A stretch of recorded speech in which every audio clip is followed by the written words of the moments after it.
Hello, everybody. Welcome to the Redmen TV. I'm joined by Liverpool legend Jamie Carragher. Jamie, first off, how are you, mate? You okay?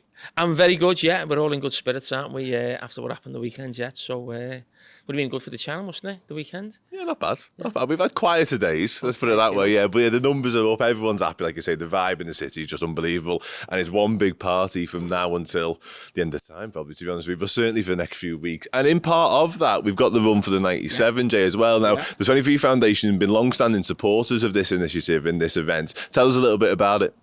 No, it's been brilliant. We've always been part of it and, love being part of it as well. I think the actual location of the run here, just behind us in Stanley Park, is perfect because it's just right bang in the middle of both football clubs, and I mention Everton as well because I think they've always been huge supporters of what happened at Hillsborough, from day one really, and we'll see Reds and Blues there running around the park, so it's a perfect place for it to be, and loads of people get involved. The weather's normally nice, and just before the big party when the Premier League trophy will be lifted. So yeah, it's been fantastic, and I'm sure that the one that we do at the end of the season will be probably as big as ever, because I think there'll be so many numbers in the city. Yeah, absolutely. We definitely encourage people to sign up and get involved because it's always well populated, always well attended, raised loads of money for the foundation and Hillsborough and what have you. So yeah, it's really, really special.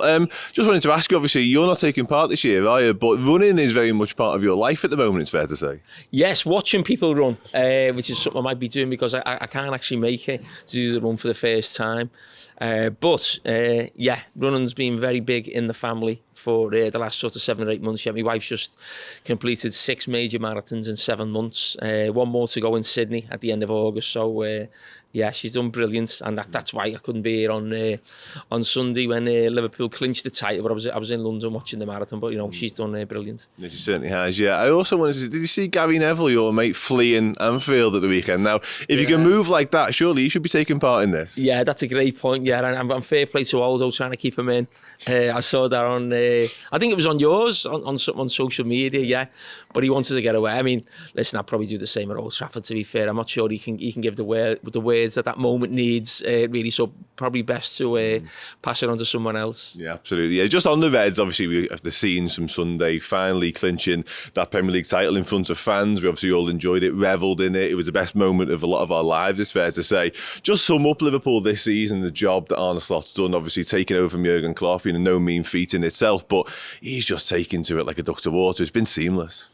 Yeah, it has, and he's just so cool about it. He looks the type of guy who doesn't get too carried away, win or lose. I mean, I say lose, they haven't lost too often this season, but he seems very level-headed. He doesn't look the type of person who'll get too carried away with actually winning the league. I think he'll see this as the start, and I think that's what you want at Liverpool. People like that. Just gets on with the job, and I think we're really interested to see, or I'm interested to see what he does in the summer, because we still don't really know everything about the manager. It's Klopp's team, it's Klopp's squad. He's added something to it in terms of what he's getting out of individual players that maybe we hadn't seen before, maybe in terms of Gakpo and certainly Gravenberch. They're the two that stand out for me. And even Luis Diaz as well, to be honest. I think he's probably had one of his best seasons for Liverpool. But I do think there are areas in the squad that I think he will want to improve. And not necessarily the team. I think there's 2 or 3 areas in the team. But he almost stuck to the same 14 or 15 players. And I think he'll want to be sticking to something closer to sort of 18 to 20. And I think that will be when he's sort of got his stamp on the team in terms of, players he wants to bring in. Because I think there's probably players in the squad. I'm not saying he doesn't rate them. They're maybe just not his type of players. So I'm really intrigued to see what he does in the summer. I absolutely agree with that as well. And it's going to be interesting to see. So obviously we've got that continuity now with Mo and Virgil stick around, which is massively significant news. But a lot of that squad, as you say, will be wondering where their future lies. But also a lot of them, they've got a taste for success now. And that can only sort of harbour more ambitions to get more and more of it. Yeah, and I'm in that position now where I'm watching and I'm thinking, Liverpool look in a great position. You look at the sort of the backroom set up in terms of obviously Michael Edwards coming back, obviously Richard Hughes more involved now. But it's the time to put the foot down on the accelerator, I think. I think we're in a position now, and you look at the other clubs who we normally compete with, probably not at their best at the moment, but they'll get there. That's the nature of football. We had a season like that a couple of years ago, and then Klopp signed 2 or 3 midfield players, got ourselves back on our feet. So that will happen with the other clubs, but I just think we could be in a position where well, basically, we're in a position where people are saying we're favourites to win the league. I don't think we've ever been in a position. How long can you remember when Liverpool were going to a season when they were the bookies' favourites to win the league? I don't probably Never in my life. Yeah, Never. you probably have to go back to sort of the last time we celebrated winning the league at Anfield, sort of the very early 90s. So even though we've been a brilliant team under Klopp, Man City always started the season every year in most people's eyes as the favourites and the team to beat.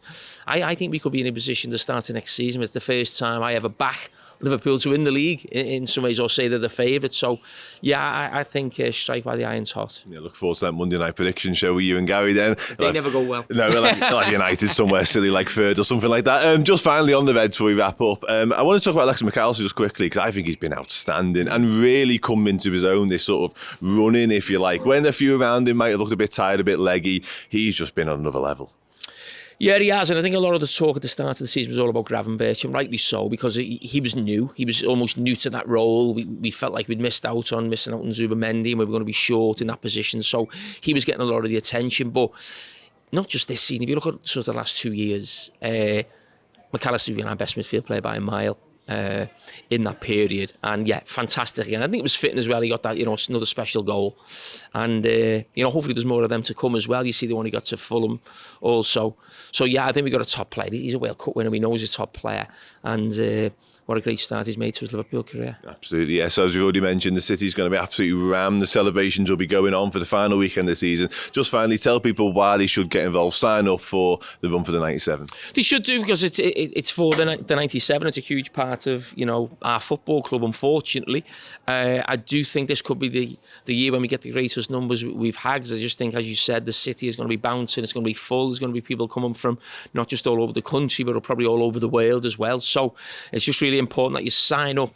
When you're organising your trip, you sign up for the Run to the 97. You can't just turn up and run it. So you've got to be make sure you get online and get yourself involved. Yeah, top man. Make sure you do that. We'll put some links in the description so you can as well. Yeah, make it part of that weekend because it's going to be a special day, special weekend, and the final time you'll be able to sort of count Everton as that home. Yeah. That's done after this one. So unique in its own sense. Jamie, top man, thank you for joining me. Hey everyone, thank you so much for tuning in to watch me speak with Jamie Carragher ahead of this year's the Run for the 97. I do genuinely encourage you to get involved. It's the 11th time this run will be taking place, with funds going to the LFC Foundation, Jamie Carragher's own 23 Foundation, and the Stanley Park Junior Park Run. It's going to be a really, really special occasion. It's going to be a fun occasion, but also with a tint and a hint of poignancy, because obviously we will remember in the back of our minds forever the 97 who unfortunately lost their lives due to the Hillsborough disaster. So yeah, I encourage you to get involved. I encourage you to check it out if you can't get involved. But yeah, thank you so much for watching. Take care. I'll see you soon.